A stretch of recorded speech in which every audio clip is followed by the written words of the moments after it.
Kia ora koutou. Welcome to this meeting. I'll ask Richard to sakarakia to get the meeting off to start. Thank you. Tua ki runga, tua ki raro, tua ki roto, tua ki waho, tua tātou a te tangata, ki te kaupapa o te hui nei, ki te kaupapa o te rangi nei. Māori ora, ki a tātou katoa. Bind above, bind below, bind within, bind beyond. Bind us the people to the purpose of our meeting, to the purpose of this day. Breathe life into all of us. Thank you, Richard. A bit of housekeeping for those who are not familiar with the room. We are on Zoom, as you can see, and there's one staff member and one of the councillors, Councillor Campbell Rollo's zooming in today. So I think they will both know the rules for operating when they want to indicate talking and so on. So just bear in mind that this is being recorded, those who are first time in the chamber. Toilets back out the door and exits there, and I guess the main entrance as well. So they don't have any apologies yet, but we haven't got Councillor Skinner, so we assume that he might be a few minutes late. He hasn't officially notified apologies, so I think we'll proceed and put an apology for his delay. So public forum, we've got two gentlemen here this morning. We've got Jake Inwood from Nelson Cricket and Nick Van Hattum from Nelson Suburbs Football Club. So Jake was first in, I think, when he put his register in, so we'll take you first. I gather there's a presentation, so hopefully we can, the systems can be all go on that. So come forward to one of these tables here, Jake. And welcome to the district. Jake's fairly new for cricket, so I've suggested he might want to just briefly introduce himself and his background. Awesome, thank you for that. And also thank you for having me here today. For those that I have not had a chance to introduce myself to before, my name is Jake Inwood. I am the newish GM of Nelson Cricket. Having grown up down in Nelson, went to Nayland College. I moved away to Wellington, where I was born, to go back to university and study a Bachelor of Commerce. From there, I went into the sports sector and have been in the sport sector for a little over a decade now, leading sports such as Croquet New Zealand and more recently Hockey Manawatu. Now coming back home to start a young family with my partner and be around the grandparents. Loving being back here, very privileged to have this role and be here today to talk you through a little bit about where Nelson Cricket's been and then the importance of the Saxton Oval and the Saxton field as a whole. So I guess just starting off, got a bit of a slideshow, so if you don't want to look at me the whole time, bullet points will be up on the screen, so just touched on what we'll cover off today. The first thing is just where we've been and where we are now. So as many of you may know, we had a few financial troubles in the past and in recent time where our accumulated funds got down to about $38,000 through quite exceptional governance of our board at the time and great leadership in my seat. We've managed to turn that around and we've now got about $228,000 in cash reserves, as well as having repaid all the historical debt owed to both councils, which we're very grateful to have that time period to pay that off. Since about 2018, 2019, there's been 5 people in my seat. Through various reasons, turnovers happened. Most recently, George Vance moving on to take up an opportunity in the police force, and he is back in town patrolling the streets now.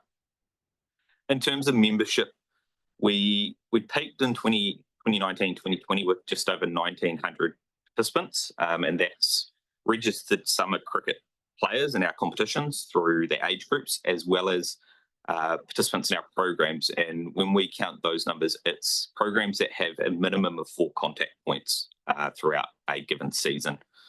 It dipped over that COVID period like many sports experienced, but recently last year we got up to 1,833 members or participants, which is great, and we're expecting more growth going forward.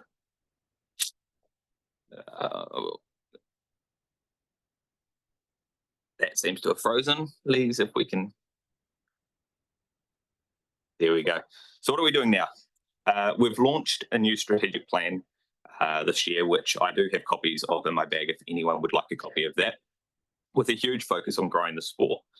A couple of key pillars to growing the sport. One is in the youth space. We lose a lot of participants in the Nelson region through going off to university, going on OEs, or just wanting to experience the big city life. So we're focusing on getting into the schools and doing activations for year 1 and 2s. And this year we've seen our juniors, starting this week, grow from about 384 last year to, last I saw, it was about 410, which is just amazing. We're also growing in the regions, which is awesome. So Golden Bay have come back into our local competition for the first time in most people's living memory, as well as talking to Murchison and both the rec centre and school over there wanting to battle it out, put an artificial turf in, or artificial wicket in to promote junior cricket over in Murchison. The other key aspect for us is women and girls, obviously a massive growth area for cricket and an area that's been neglected for some time. Hopefully leveraging the recent T20 World Cup victory from the White Ferns, we'll see a bit more of an uptake into our women and girls programs, with the goal to continue creating a women and girls strategy for the next 5 years or beyond to make sure we really, I guess, put our money where our mouth is and deliver in that space. Developing coaches is a big aspect for us and leads to that third point up there of providing fun cricket experiences together. That's our key pillar. That's what we pull everything back to. How do we provide fun experiences? And everything we're doing from here on in will tie back to that. And whether it's venues, whether it's programs, whether it's rec programs, whether it's competitions, everything's about providing that quality experience to the participant. So just thought it would be nice to share some projected growth numbers that we've got if we use last year's space. And me being me, I'm very aspirational, so I want to be heading towards the ones on the right there, 15 to 20% in sort of the next 3 to 4 years. What we've seen this year with 3 new senior teams in our senior competitions, additional growth in our junior space, we're already expecting to hit that 5% this year if everything else goes as was last year. So I don't think it's unattainable to get to sort of 15% in the next 4 years. So why we are really here, the importance of Saxton Oval and Saxton Field as a whole to cricket. It provides us the aspirational aspect to encourage participants into our sport and then to retain them in our sport. With the venue, we're able to hold Black Caps games, White Ferns games, CD Stags, CD Hinds, as well as putting our community out onto that field. And that is something that our community really value. And this year we've got our dual pitch year 3 and 4s that will be playing on the outfield of Saxton Oval in the morning. And we also put both our Griffins and Nixons out there, which are our premier representative sides, as well as looking to put our club finals out there, provided the wickets available. What I have put on this slide is the, I guess, allocated money that's in the LTP for the Saxton Field and Saxton Oval area and broken into the 3 key pillars. What I'm here today to share is I'm aware that NZC are putting together a venue strategy moving forward, which will be implemented for the 25-26 season and beyond. And this will sort of look at what venues' capabilities are, including permanent structures and infrastructure, and that will help them allocate more fixtures going forward. By getting the video or media towers and surface renewal confirmed and planned early, it will put us in a very good position to advocate for more content to come to Saxton Oval. The players love coming here, NZC love coming here. We just need to make sure our venue is as good as it can be for those games and to secure that content. My request on the right-hand side is New Zealand is co-hosting the 2028 T20 World Cup. And so my goal would be that we've got things in place and built ready for that and to bid for that. I have put down the bottom there the Harakiki Green and the work that's in the LTP across there, just so that we don't lose sight of that. I think there is a great opportunity for cricket and the region when that is redeveloped, and it will give us the opportunity to advocate for hosting other tournaments. So whether it's bringing teams to the region to play a mini tournament with the Griffins or Nixons or age group, which will obviously have a flow-on effect to the region and accommodation, food, that sort of thing.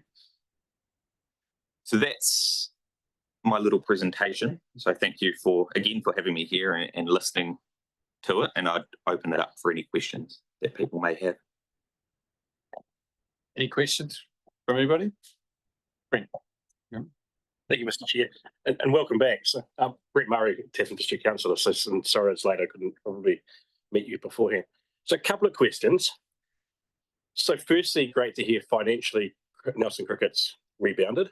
So in terms of the costs and the figures that you've got up there, is Nelson Cricket in a position to co-fund and contribute towards the request to move the media tower and the renewal forward? I am aware that we will need to contribute, and so it is early discussions with our board around how we go about accumulating our share. So we wouldn't expect 100% funded by council, because I'm aware that's not how it works. If we could pop back to that last slide. So I think there was a 25-26 figure of 450k for the Harakiki Green. Mm-hmm. So would Nelson Cricket's request be to defer that and to move that into prioritising the first two? So if you had a choice, where would Cricket's advice be? Media towers, renewal of the Oval, bump Harakiki Green back to the time break? Because at this stage, I don't think either council's got an appetite to change the LTP figures, certainly from a TTC sense. So reprioritising, is that what Nelson Cricket's asking for? I think that if we had to pick and choose, Yes. the reprioritisation would be desirable, because at this current present time, we have the venues around the region to play the community cricket, which would be where Harakiki would come into play, whereas the media towers and surface renewal would help us secure content going forward. And then you showed us a slide with your guiding vision together about great experiences for cricket. So does this request align exactly with that aim? Yes, because in my philosophy with sports organisations, I see there's three key pillars. There's the youth or grassroots, and that's growing our year 1 and 2s, 3 and 4s through going into schools and providing a really quality experience in that so they carry on. There's the community game, whereby it's our senior competitions. We've got to just provide what they want and do that. Then there's the aspirational side of the sport. And each pillar is required to support the other. And so having those kids down there watching their heroes, I'm very hopeful that someone like Josh Clarkson will be in the Black Cap side for the second. And we've also got 3 contracted Hinds players this year for the Super Smash games on this 4th and the 6th, where I'm hopeful that the majority of those girls will play in those games. So seeing their heroes, seeing local heroes playing on this venue at that highest level will help inspire the next generation and, fun experience. That includes going to the cricket and watching it. And then just one final one, if I can, Mr. Chair, is timing for the bids. So when do they open? When would you need, or when would NZ Cricket need an indication that that was going to happen in terms of bidding for this? I don't have that information on me today. I can go away and get that for you guys. I suspect that it won't be in the too distant future, so that planning can get underway. I know that we did the 2015 World Cup really well, and so I'd hope that we're well positioned, provided our infrastructure meets the requirements. Right, thanks. And just for the record, Mr. Chair, I think Motueka Senior Cricket's 3-0 so far, so they're having a good season. He is correct in Division 2. Not very cruel, eh? No.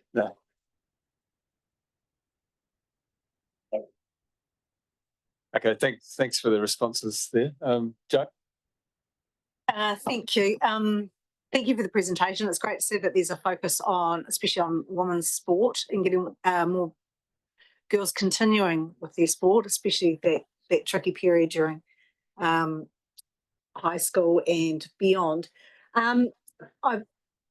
My colleagues pretty much asked the questions I was going to ask, but when you go back and you consider find out the information regarding how soon you have to have the information on whether or not we're happy to reprioritise budgets, can you please also check whether a commitment to have those things done by a certain time is sufficient, or whether at what point they need to be done by, because sometimes those can be a fine line. It will also give the opportunity to see if you're going to reprioritise the local cricket over the internationals. So thank you.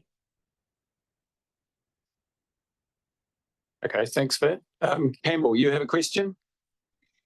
Yeah, thanks, Derek, and I'm sorry I'm not there this morning. Jake, two quick questions from me. The first one is with the growth targets you have in local cricket, and this is probably a broader Saxton field question, I'm sorry, is what's the likelihood with cricket potentially expanding in the region that cricket would be looking for further funding for other venues out of Saxton field in the next 10 years if you start reaching those targets?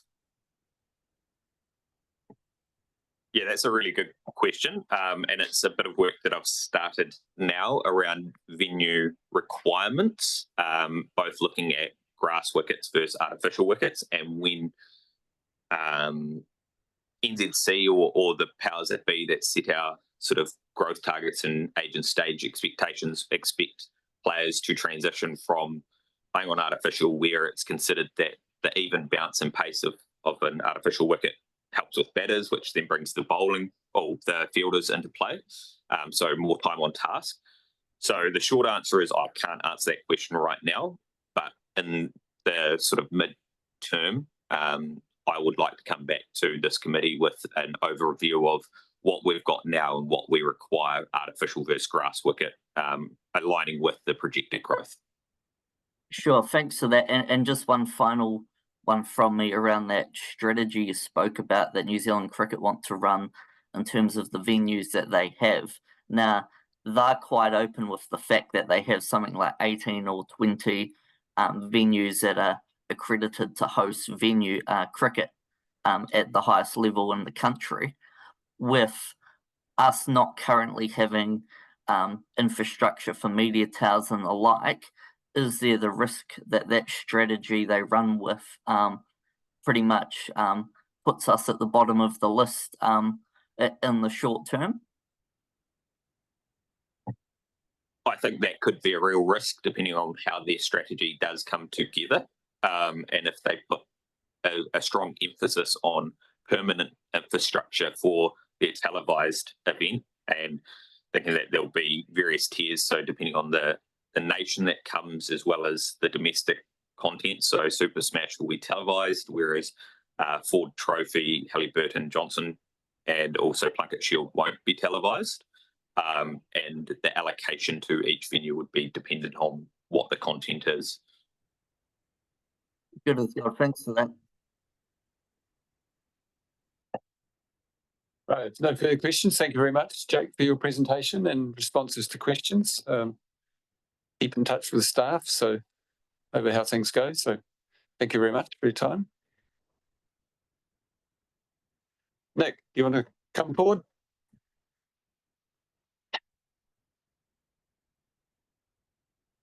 First of all,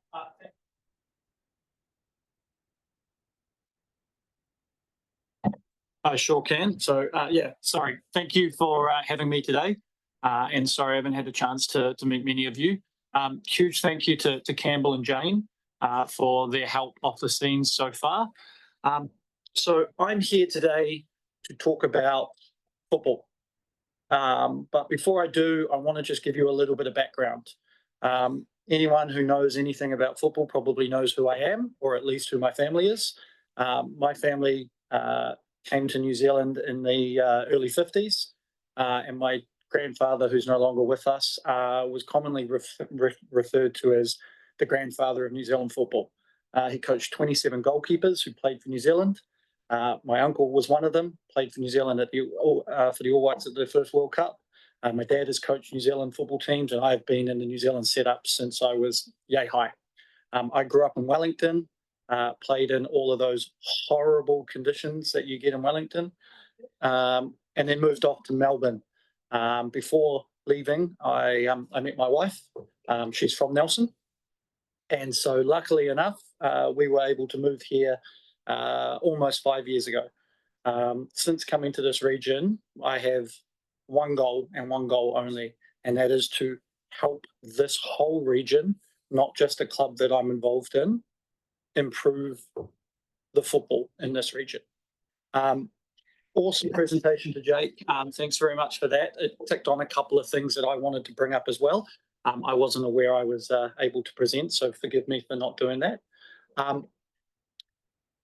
Earlier this year, Nelson Suburbs had the highest increase in registration in girls football in the whole country. I was lucky enough, Jake, on the weekend to play against two of Nelson's best female cricketers who play in the men's grade. And my daughter plays, and the current New Zealand women's team have 3 players from Nelson or Tasman. Okay, and there's a whole lot more in the junior setup. So I'm very, very passionate about this. And like Jake, we are working very, very hard on upskilling our coaches and upskilling our opportunities. We are hosting the first under 12s and under 15 girls tournament in the country in April. And we had more clubs from around the country interested in those 2 girls events than we did in the boys events. But what that means, and part of this council and part of the other councils in their decision not to put in an all-weather pitch, means that we need lights. Because as it stands, our club currently this year had just under 1,000 members, which is 72 teams. And we can't have, at this stage, our teams can't train because there are not enough lights for the teams to train in the winter months that we play our sport. There is not enough pitch.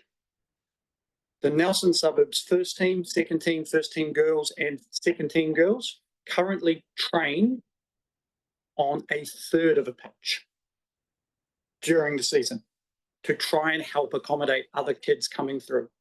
We have coaches that we are upskilling. We are putting coaches through their junior level 3 and their C license, which is the UEFA and New Zealand accredited coaching badges. But those coaches work.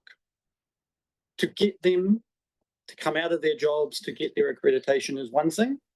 We don't have the facilities to put them on a pitch to coach people because there are not enough lights. Now, there is funding available and allocated, which is fantastic, and there has been a prioritization on which grounds should or should not have those first. I am here today for the sole purpose of making sure those facilities get that funding and use it as quickly as possible. It is in the budget. It has been allocated. I am not asking for more money. I am asking for that money to be used ASAP so that we can get more lights for everybody in this region, for everybody to get more access to coaching so that we can continue the current growth we are seeing in football. We are in the schools. I have people in the schools right now at this moment at Stoke. We are in the schools 3 days a week. We have a tremendous uptake. We are seeing a huge growth, especially in the females and the girls. But if this growth continues and we get to winter, we won't have anywhere to train them. So that is all I really wanted to get across right now. I would happily discuss the prioritization of those grounds. I would happily discuss anything to do with lighting, either upgrading current lights or putting in brand new lights in different facilities.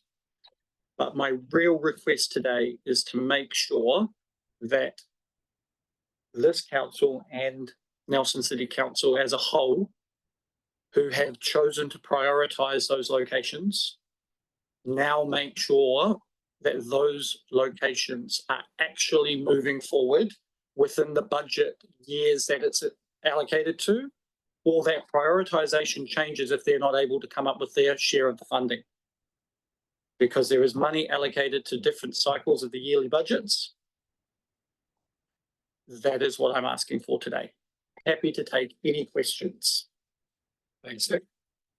Brent, you want to kick off the first one? Yeah, thanks, Mr. Chair. And thank you. And actually, in today's paper, you'll see Sport New Zealand stats in terms of football has the highest percentage of participation in organised sport. I'm confused about the budgets, and maybe it's or the start. Are they in the Saxton field management budget, or are you talking wider afield? No, I'm talking the wide analysis. That's why I can't find it. Yes.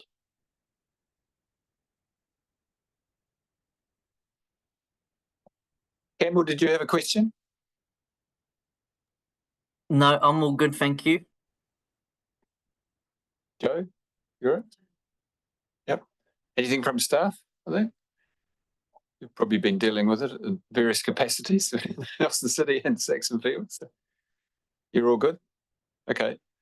So it sounds like you've got your message through to quite a lot of people already. So obviously you've been following that. We're trying. So We're trying. Yeah, cool. All right. Thank you for coming along and emphasising what your priorities are and Thank you very much, everybody. indicating your growth.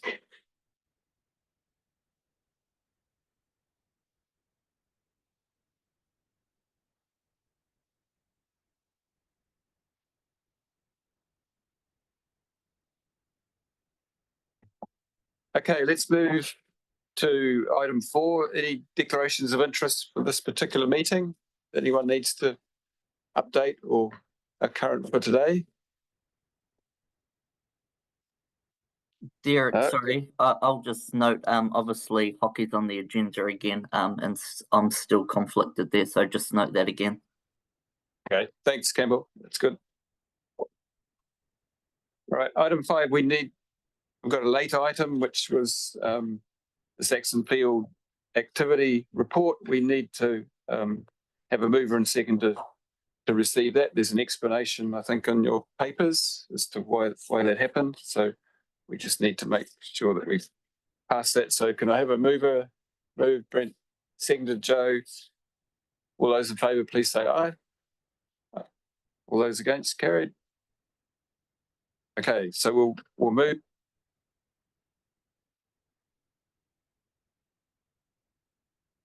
We'll stick to the order of the report. So we'll take the activity report after the first item, which 7.1, which was the Saxon Field Activity Management Plan and the development plan. So, yeah, sorry, I've overlooked the minutes. I didn't turn the page over. So just backtrack, sorry. Item 6, where the minutes of the last meeting, which was held on the 6th of August. So everybody happy with that? If so, could somebody move and seconded that? Move, Joe's seconded, Brent. Any discussion? Not. All those in favour, please say aye. Against, carried. Okay, so there's the reports. So we'll do 7.1 first. And Jane's got the lucky straw today, so welcome, Jane. So anything you want to highlight in the report? Thank you. So the committee is probably relatively familiar with this activity management plan. You workshopped the financials that went into it. You've received the draft activity management plan. It then went to each council who approved it, and it was consulted on through each council's long-term plan process. You, as your Saxton Field Committee, also deliberated on the submissions that came through that process. And as a result of what you recommended to the councils, we've made changes to the activity management plan in line with that. And this is a relatively straightforward item to just bring it back to you for your approval prior to it going to each council to be confirmed as the activity management plan guiding the next 10 years of expenditure and activity at Saxton Field.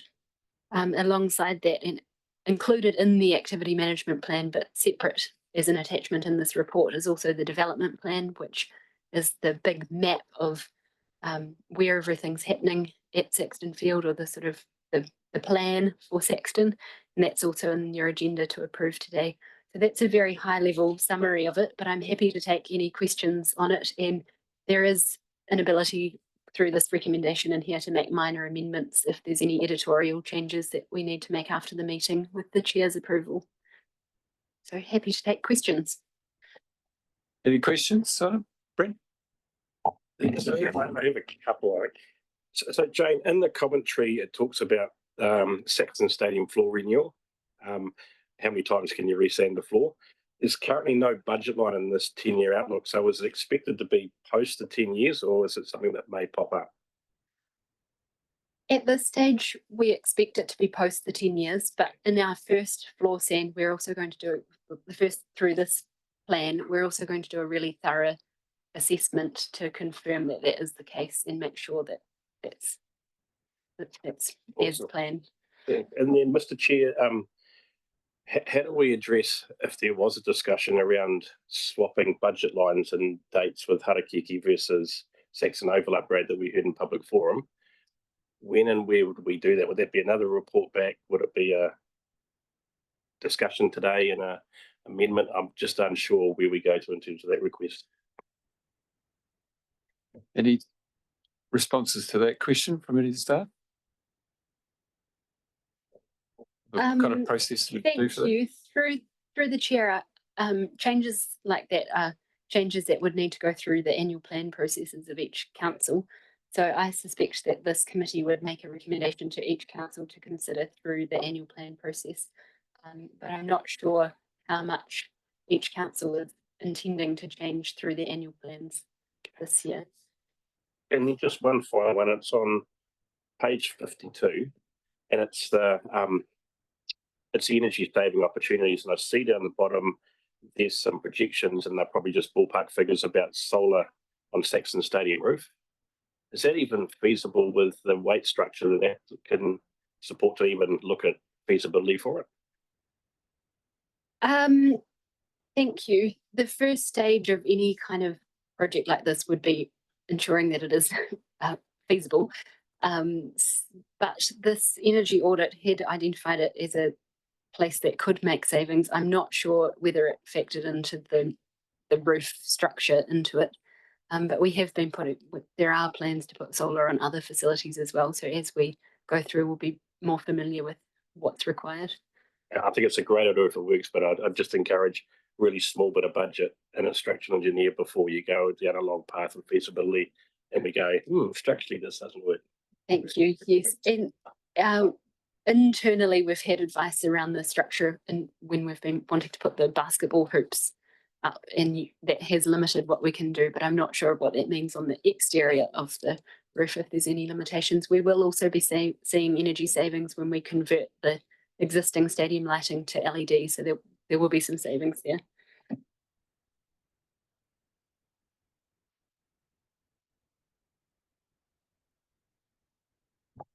Okay, so just picking up on Brent's question about annual planning, so there would be an opportunity for the committee to have a look at that with a staff report. I'm just asking that question before any kind of changes were, that we'd have an opportunity to have input, presume? The separate report, the activity report, does identify a couple of areas where there are changes recommended. So perhaps it's something that we talk about. We talk about in the other item. I'm not sure, just to make it all tidy. Cool. Okay. We had some questions on this report. Yep. Campbell, did you have any questions on the 7.1? No, thanks, Jerry. All straightforward. Great. All right. Can we have a mover or seconder for item 2, the recommendations to the committee? Brent, you happy to second that, Campbell? Yeah, happy to.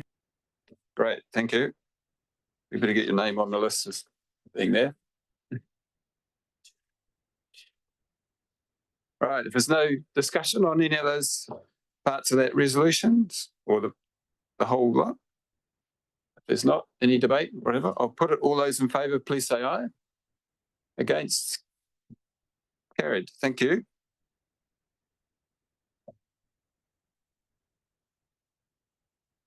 let's proceed to 7.2, which again, Jane is leading on. So Thank you. You'll be sick of me, so I'll be quick again. This is our standard report that we put on every agenda, and we take turns between Tasman and Nelson doing it, which is why I'm at the table again today.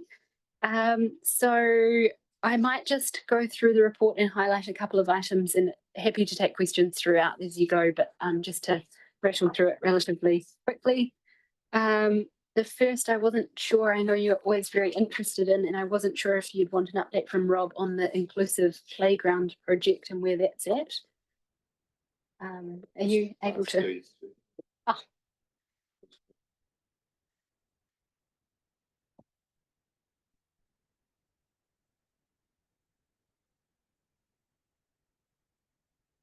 Yeah, yes, good morning, everyone. So my name's Steve Richards, work in the Reserves and Facilities team with Rob and Grant, obviously. And so one of my tasks with my work at council are reserve asset development. So Rob and I are tasked to work on this regional playground. So we've got a small amount of budget. So I'm not sure, it's just what we want me to just quickly get through this, Grant, or answer a question to start off with, or just where we're at. So in this current financial year, we've got a small amount of money, and so we're about to get started with some planning, which really is all about starting consultation and design. So we've had quite a lot of interest so far. We've got 4 landscape architect companies asking us where we're at with this project. So I think, our approach with that is we'll give them all an opportunity to be involved with the design and the planning. And so our next move will be to put a tender document or procurement document together to get that part of the process underway. And then obviously that'll lead into the next financial year where I think I understand, and I can be corrected on this, that the money becomes available and then we can start embarking on construction. So, but first stage, consultation and planning. So that's where we're at just right now. Thank you. thank you, Steve. Any questions of Steve? Is he? Yep, you got it. Yeah, just through the chair, just in terms of the budgeting for the playground. So we've got this money this year for the design. Next year there was another amount, I think about 350,000. Rob's got it there. 311,000, and then in year 3, Yes, would be the 900,000 from Tasman, and the balance, which was what, further 250,000. Yeah, 250,000. So I guess my question is, we are going to make some changes. Do you want to keep that sequence in place for the expenditure, having the bulk of the money in year 3? Because I'm just not sure whether there was an expectation that would kick off sooner in terms of physical works. Questions on that? Joe, do you have I think you might be one that has a question on that. Thank you. Yeah, I would like to see it built tomorrow, but there is such a thing as a rates issue.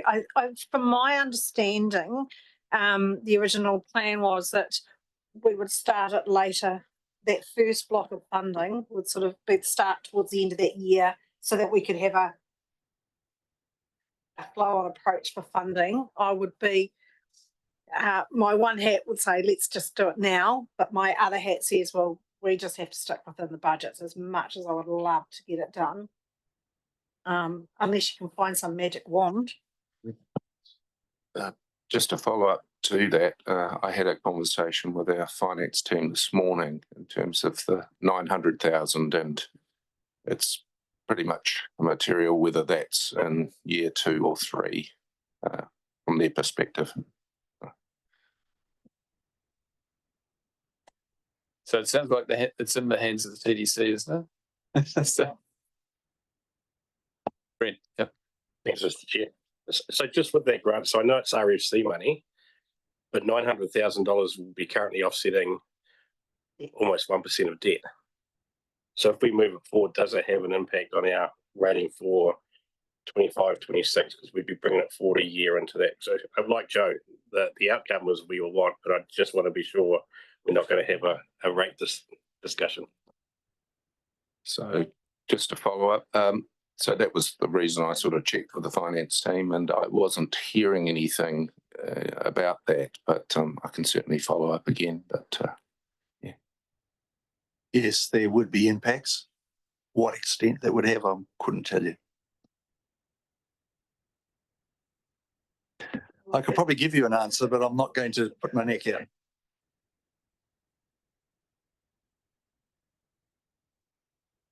We'll leave that to TDC to sort out, I think. Sounds like their issue rather than joint issue.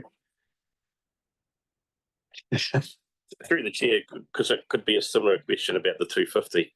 If we're moving it all forward, it could have an impact on Nelson City Council unless that's the final part, that payment. Any comments on that, Carl or Jane, at this stage? We'll just leave it for you guys to sort that out later. Andrew? Yeah.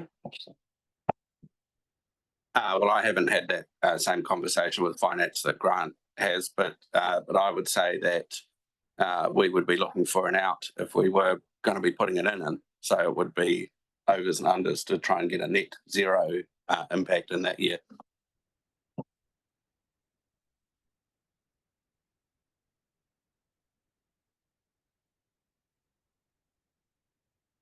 Campbell, you have another question on this? Yeah, excuse me. It's more around, obviously, if you look into the background of a number of these play spaces that have been built recently around the country, there's been a real discussion on the donations and support from the wider community, not solely just the council. Have staff at TDC had any discussion or thought around what that might look like in terms of, is there people in the community that may wish to give or the like, or a campaign that may look at getting further support towards such play space? If I may, through the chair, Councillor Roller, that's certainly on the radar to engage wider community financial input. I think it would be really attractive to external funders, but I haven't actually started that yet, but will do. Cool, thanks for that. And the reason why I kind of think it's a worthwhile discussion is obviously, and I don't want to have the great play space debate, but Nelson's obviously looking at a play space at Rutherford Park as well.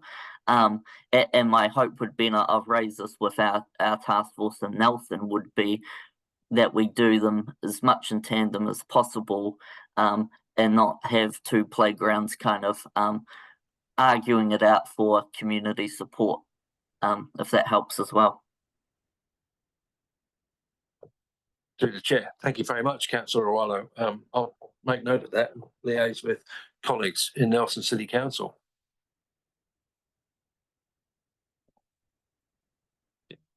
Jane, you want to comment on that comment? No, okay. No further, thank you. I did remember yesterday to send the photos that I took in Hamilton earlier in the year. So they were sent out late last night, I think, or we ended yesterday out to members just to have a look at the photos that were there. So they were enhanced by removing myself from one of them, which was great. So considerable enhancement. Thanks to the governance advisors for doing that.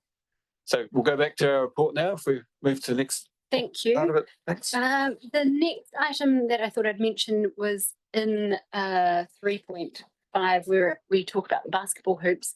At the last committee, you asked that we chat to Nelson Basketball about fundraising requirements, and I just want to acknowledge that we haven't yet done that, but we do have plans to meet with the code and talk to them about what that requirement could be. The next item about Saxton Oval drainage, I might discuss further when we talk about the annual plan change section, just a wee bit below. In the general development section, it lists the items that we expect to be using with our general development fund this financial year. And I just want to highlight that in that is any actions that come out of the traffic assessment that we've got underway at the moment. So we have allocated a little bit of funding towards making some safety improvements if they're identified through that report. The next item, I'm just picking out the ones that I have further updates to provide, but I'm happy for you to take questions on others as we go. The next I just wanted to mention was the hockey turf renewal. You'll see in there that hockey is interested in bringing it forward, but it's currently budgeted in 26-27.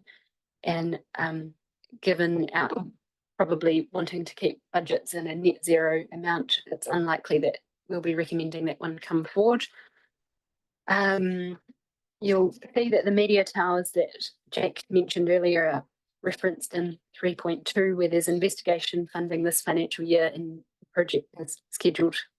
I've forgotten that that's not written here, and I've forgotten off the top of my head the exact year that it's in, but it's a future year. The next one I thought I'd mention, so the annual plan changes. This might be the opportunity that you had a question before about funding to move between years. The ones that we're recommending at this stage is bringing forward the Saxton Oval drainage and deferring a walkways line from 25-26 to bring it as close to net zero as possible. And Andrew, I'm not sure if you want to add anything else about that, based on how council's aiming to fund the annual plan, or?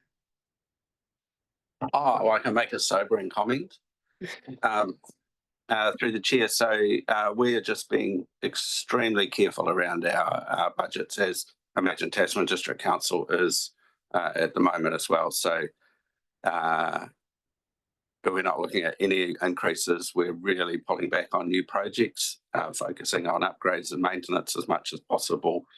Times are just so tough for our ratepayers and also for council for balancing its budgets at the moment. So we're being much more careful, I suppose, around just managing that bottom line than we've had to be in the past. Thank you. You got any more that you wanted to Thank you. briefly highlight?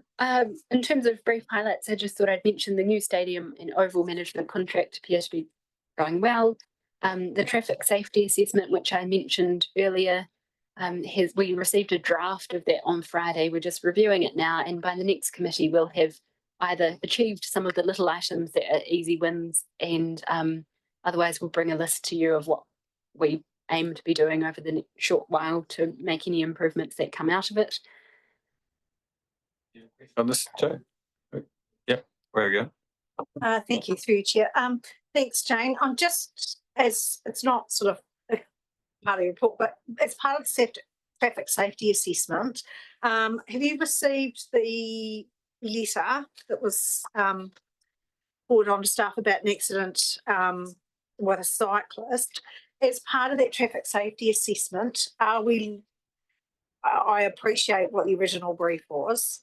Is there any scope for moving forward to looking at areas outside of the car traffic and looking at the cycle traffic? Thank you. Yes, I haven't had a good read of the draft assessment that came through, but it's cycleways included in that.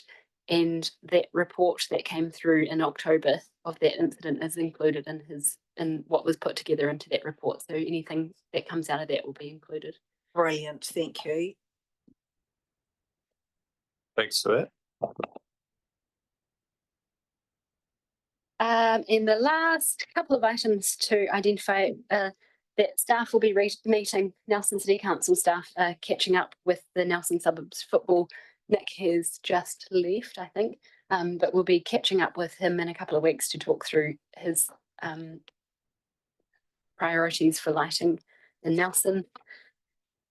And then finally, in the events that are coming up, I just thought I should mention that the 4th and 5th of April is going to be quite a big couple of days at Saxton Field, because it's Te Ipukurea as well as the South Island Secondary School's athletics. So it's going to be a big couple of days at Saxton.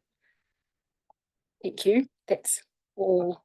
But just add to that, that will be the biggest athletics meet this summer, so by quite a large margin. I think last time it was here, it was somewhere around about 800 secondary school students around the South Island. So not sure what indications are for this year, but I think the planning is happening now with a team, including Sport Tasman, to get that event organised. So it will be a challenge to get a whole lot of officials here for that. I just maybe a little update to the Nelson Half Marathon and Festival of Running happened on Sunday, and they had a record number of people taking part in that. It was well over 1,100, I think. So it continues to increase in numbers. The Nelson Mayor was one of those who ran in the 10K. So any questions or comments that people didn't have a chance to make earlier? Yeah, Brent. Thank you, Mr. Chair. So if we jump back to the annual plan amendments, if I pull that page up so I'm on page 43 of the first document. Was it 3.24? It's 3.24 and 7.1, and I think it's it's Appendix 2 in the management or activity management plan where the budget spreadsheet is. So it appears it's a really interesting number. 105,678 is exactly the same for the opening budget it is for the Saxton Cricket Oval block. It's an amazing coincidence, isn't it? One's in year 3 and the other one's in year 6. And I note the commentary that we still haven't engaged with iwi in terms of that entrance plan development, and just wondering if that's an easy shift of pushing the entrance development out and bringing the Cricket Oval block forward, if we are to move anything for cricket. And then I can't see how we can move the media tower forward until 27, 28 in terms of the 450 for the Harakiki, unless hockey was pushed back a year. So I guess that's just an observation. I'm not certainly proposing to move hockey out a year and to bring the Harakiki forward and turn that into a media tower and shuffle those around. But certainly the quick win to me looks like the Saxton entrance development and the Saxton Oval cricket block, swapping them around in terms of year 6 and year 3. So I'm not sure what everybody else feels. Okay. So you're suggesting that for staff to have a look at that? We recommended the councils for AP with the other minor adjustments. That figure is exactly the same. So it'd be a swap for entrance to the blocks from between years 3 and 6. And I guess I'm looking around the table for my other fellow members going, is the hockey turf in year 3 a priority, or could that be swapped around with year 3 and 4 and the cricket investment? So we'll be looking for a net zero as well from Tasman, I can absolutely assure you.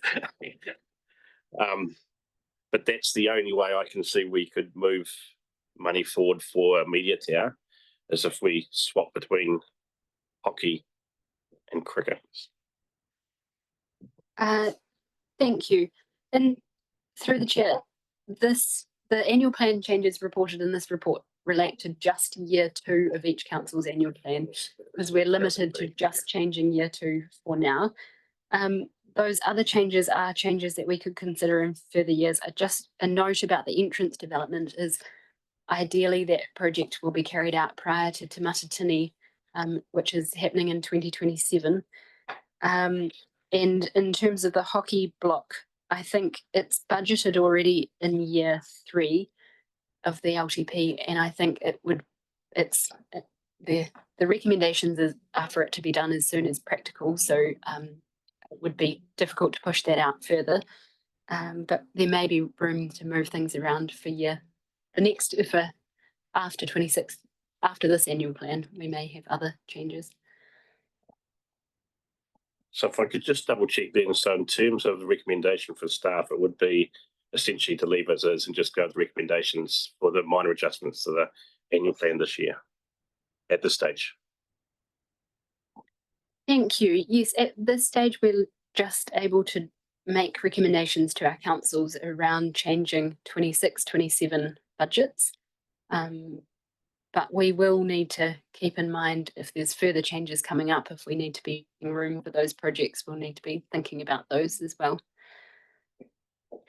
And I guess just for the staff of both councils, I guess for me, they're the only juggles that I can see in that plan. So if there's a political interest in moving and being eligible and having the best foot forward for a T20 World Cup site, then I think that's the only options. But we'll leave that with you guys.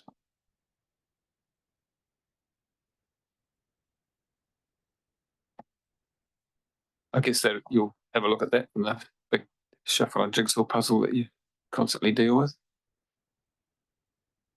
Any other questions of anything through the report? Anybody has? Campbell, you all right? Did you have any questions relating to any items in this report? Yeah, it was just a quick one from me, Derek, and it's around the Radio New Zealand tower, and it was more around just for the staff. Are we any closer than we were at the start of the year to that issue, or is that just still hanging in the air as such? Thanks through you, Chair Derek.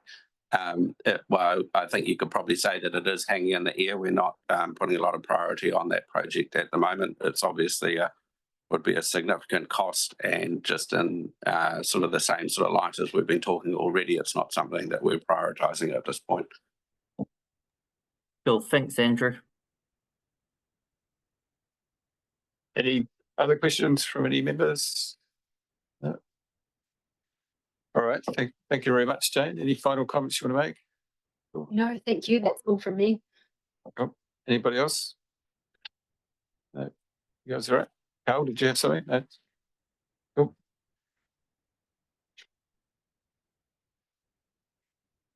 All right. We I guess we need to receive that report, don't we? So we should have a mover and a seconder for that. So who would like to do that? Brent and Joe, thank you.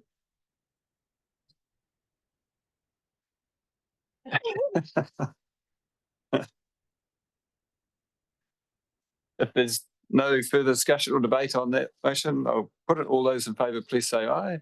Aye. Aye. Against? Carried. Thank you very much.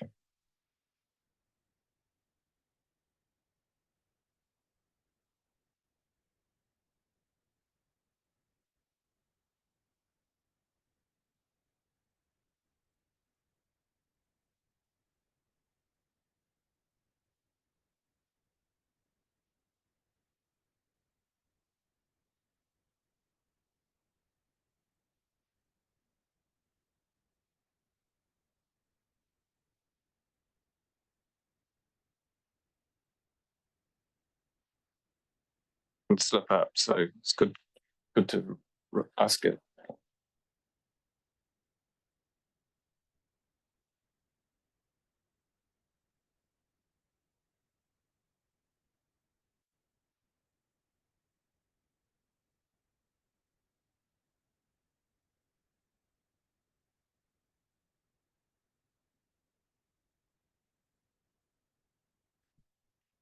Thank you very much, everybody. I guess we'll have dates sent out at some stage for meetings for next year, because I don't think they've been sent out yet, have they? No. Yep.